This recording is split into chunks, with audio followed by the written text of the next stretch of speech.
Hi folks, and I have another incredible announcement for you. Today I'm introducing Yamaha's all-new first custom baritone that they have ever produced, the YBS-82. Now this comes really as part of a general overhaul of Yamaha's entire baritone range. So you may recall that in recent weeks they've introduced their 480, that's their intermediate one, and then the 62 Mark II, and now we have the YBS-82, their first custom model, as I say. So previously, really, I would say that the 62 was considered their top-end baritone for professional use. Normally we think of the 62 as a sort of knocking on the door of a professional instrument, but in my opinion the 62 baritone really had it all. It was a fantastic instrument.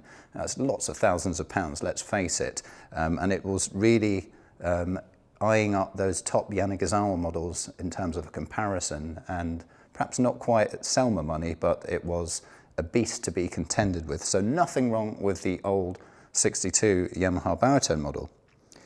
But then they had ideas about introducing a custom model into their range. So I suppose it begs the question, what differences are they going to introduce so that we can tell this one apart from the previous 62? And there's a fair bit to get into here. So I'm just going to sort of divide it up into points so you've got a basic idea of what they've done. So first of all, the key differences in order of importance is that this baritone has a different brass on it. They're calling it custom brass, which is just their a bit of a sort of magical language to make it sound more mysterious, but it'll just be a different formula brass over and above the standard Japanese brass, as they call it, for the 62 and the 480 below it. So the whole thing has a different brass to it. And the second thing is it's got a new neck design. So this is a C neck that it comes with here, as opposed to the regular 62 neck that we get with the 62 model and below. And then there's another difference with the bell. This entire bell piece is made from one piece of brass as opposed to two pieces of brass. So the idea being that it's one sheet of metal and it just has a single solder point down the back of it, as opposed to two solder points. And that really can have some considerable acoustic differences. And then beyond those sort of three main things, we're really just getting into the nitty-gritty in terms of differences. So we're talking about whether it comes with an F-sharp key or not an F-sharp key, so that there is now an option with the 82, whereas the models below the 82 don't have that option. They all just have a top F-sharp, whatever. This one comes with a custom Yamaha mouthpiece as opposed to the standard plastic one. This one has mother-of-pearl key touches as opposed to the synthetic ones in the 62 and below. And the 82 has a slightly more elaborate engraving.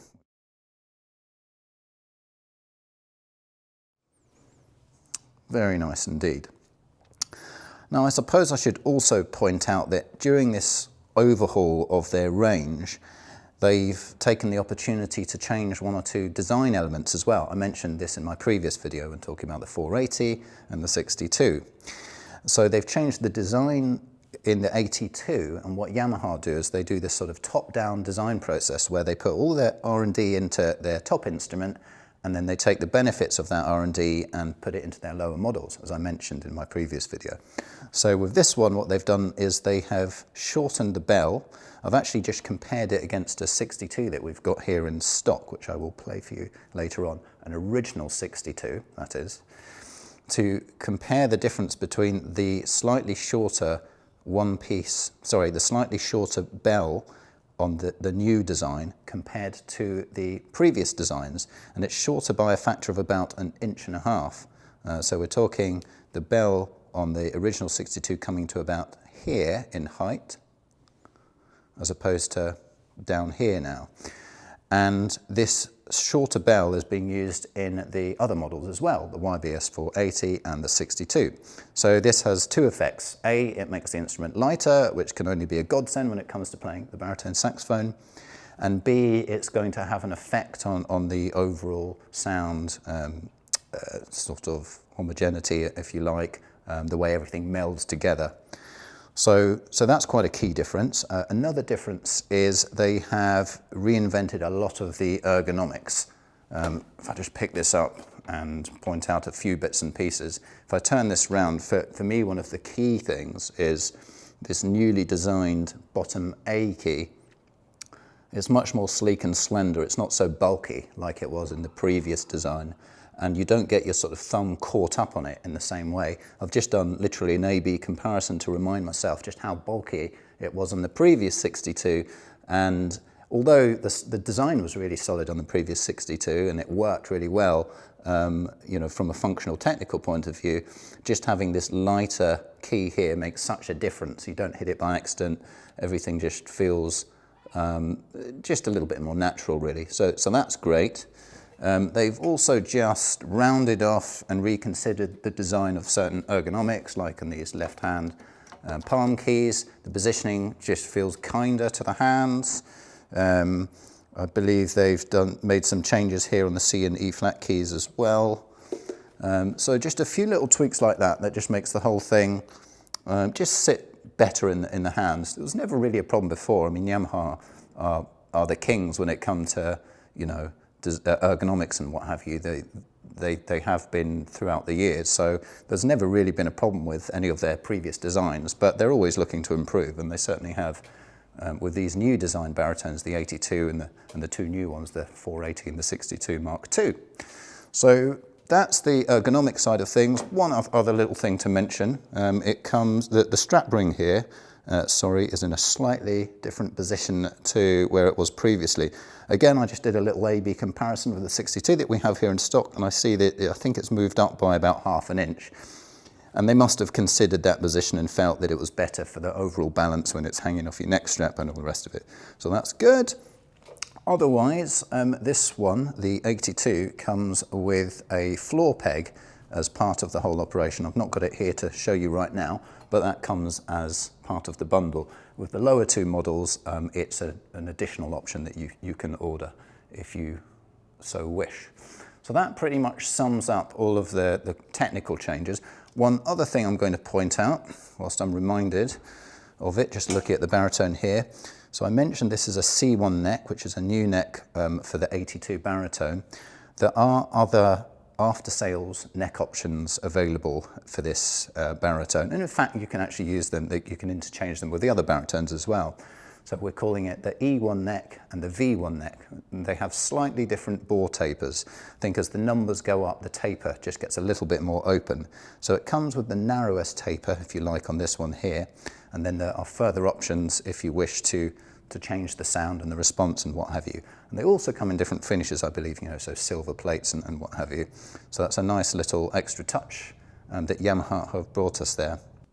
So as I mentioned in my introduction, the thing that you guys are probably really keen to know is, how does this sound in comparison to the previous 62 model?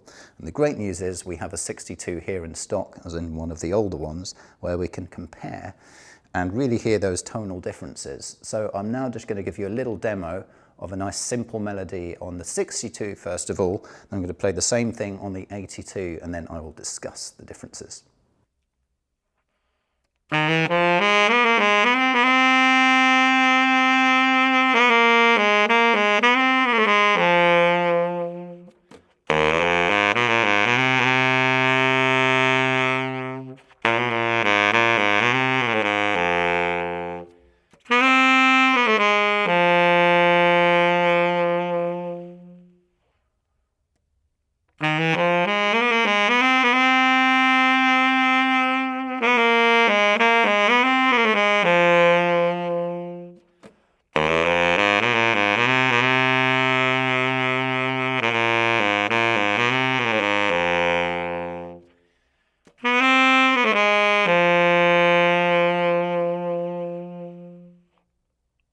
Well, for me, the 82 has that extra luscious quality in the sound. I don't know if you could hear that coming across in the audio, but I felt that there was this extra degree of control and flexibility available to me in the 82 in all of the ranges, the top range and the bottom range. There's just this smoothness in the sound that's not quite there in the 62. The 62 for me just has this, it has a great sound for a start, but it's just a little bit more compact. Whereas this one, for my money, just sings a little bit more. and just has this sort of innate smoothness in the sound, which I really love. Not being a bari player myself, it's nice when you can just pick up a baritone and it just sings, you know, so I hit that top F with the auxiliary key, like I did in my introduction piece, and the sound was just really enjoyable. You get this real feedback from the instrument on that top note, and in fact throughout the entire range. So, okay, you may comment and say that you don't hear much difference, or perhaps some of you think the 62 sounds better. I'll be interested to see what you think in the comments. But for me, standing here playing the two side by side, I could hear a noticeable difference and an improvement in tonal quality and response on the 82, which is a good thing because it's several £1,000s more expensive, so I think it is well justified. So in conclusion, I think Yamaha have done a rather fine job with this baritone, and I'm looking forward to the store opening and you guys coming in and actually trying it out for yourself, because this is a treat of a baritone saxophone, and it's sure to compare favourably with the real top-end baritones out there, such as the Selma Series 3 and the top-end Yanagisawas. So for me, this is right up there with those really top-end baritone saxophones. So I give to you the YBS-82.